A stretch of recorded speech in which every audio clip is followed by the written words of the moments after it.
Paper లీకేజీలు, నిరుద్యోగం, విద్యార్థుల సమస్యలపై పట్నాలో ఆర్జేడీ చేపట్టిన ఆందోళన తీవ్ర ఉద్రిక్తతలకు దారితీసింది.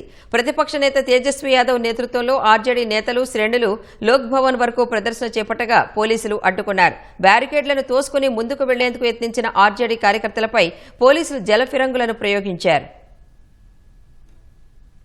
బీహార్లో విద్యార్థి ఆందోళనల సందర్భంగా పోలీస్ చర్యను నిరసిస్తూ ఆర్జేడీ చేపట్టిన లోక్ భవన్ ముట్టడి కార్యక్రమం తీవ్ర ఉద్రిక్తంగా మారింది. జేపీ గోలంబర్ నుంచి లోక్ భవన్ కు మొదలైన ఆర్జేడీ నిరసన ప్రదర్శనను పోలీసులు మధ్యలోనే అడ్డుకున్నారు.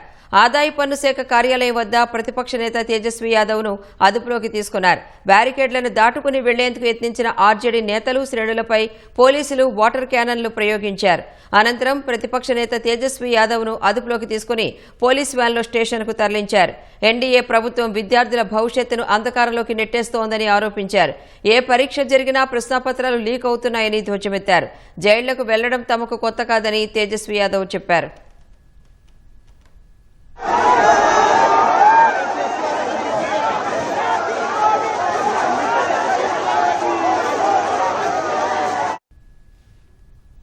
ఈ ఆందోళన కార్యక్రమంలో తేజస్వి యాదవ్ సోదరి మీసా భారతి కూడా పాల్గొన్నారు.